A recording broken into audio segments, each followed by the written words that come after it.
Bonjour à tous, nous sommes le mardi 5 novembre, grande journée aujourd'hui.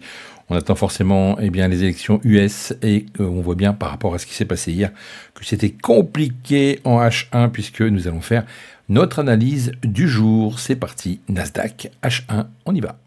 Alors comme vous avez pu le constater hier, c'était un petit peu compliqué. Donc des marchés dans l'attente, des marchés qui monte, qui descend, incertitude totale, ça monte, ça repart, ça nous fait des bougies mortelles, et puis après, ça ne fait que descendre.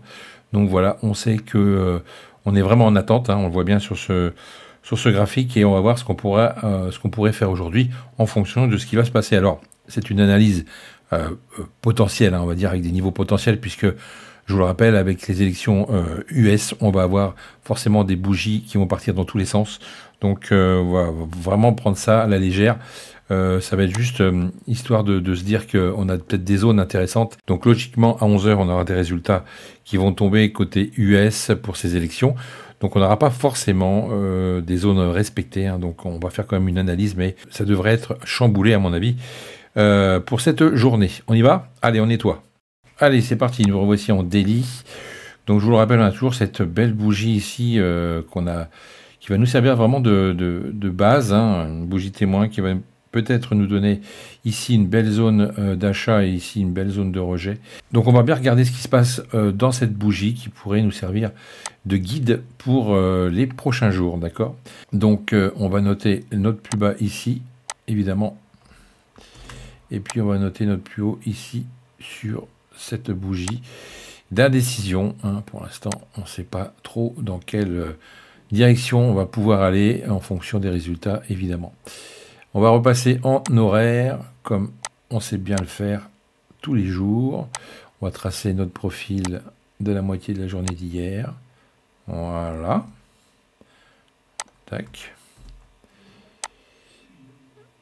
Ok.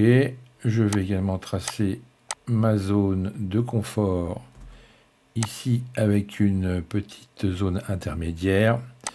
Et on va refaire la même chose ici. Donc je vous le rappelle, c'est le genre de choses que vous pouvez faire chez vous, tranquillement, tous les jours.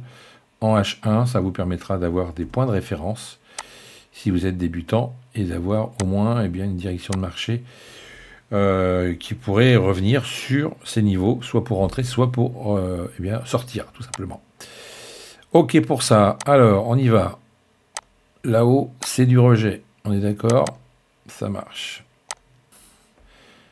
Ok, là, ça sera l'achat. Voilà comment on peut établir nos zones pour la journée. Donc, on a cette zone intéressante là, qui peut nous apporter un joli rebond, puisque ça a été travaillé plusieurs fois. On est venu également chercher de la liquidité, au moins jusqu'aux 20 000, pratiquement jusqu'aux 20 000. Donc, il y a vraiment quelque chose d'intéressant à faire sur ces deux niveaux-là. Si jamais ça décale à un moment donné, il y aura forcément beaucoup d'achats ici, dans cette zone-là. On aura forcément aussi un retour sur ce niveau-là. Donc, vraiment cibler ces deux niveaux. Si on veut acheter, ça peut le faire aujourd'hui.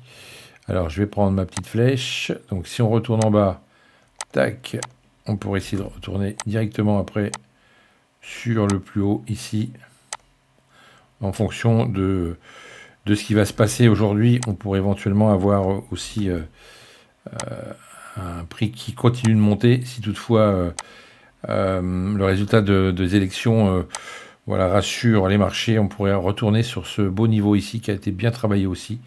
Donc les niveaux clés, ça va vraiment être celui-là, et aussi également les 20 000 qui pourraient nous servir de base.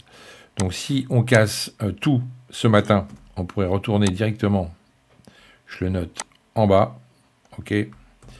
Ensuite, on pourrait essayer de retourner sous ce niveau-là, pour repartir après bien plus bas si les résultats ne plaisent pas au marché, et descendre beaucoup plus bas, vers en dessous des 20 000, ça pourrait se faire. Pour l'instant, on reste comme on est là.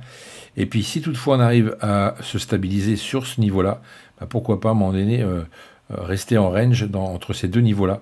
On pourrait éventuellement stagner un petit peu dans cette zone ici, entre ces deux niveaux-là, qui pourrait nous apporter un range, hein, tout simplement. Voilà, j'ai fait le tour de ce que je voulais dire ce matin. On est en attente, hein, donc à voir ce que ça va nous donner pour cette belle journée. Soyez prudents et n'oubliez pas, à 11 h, ça devrait commencer à bouger côté US. Passez une bonne journée, soyez prudents. Ciao. FX Corp Trading.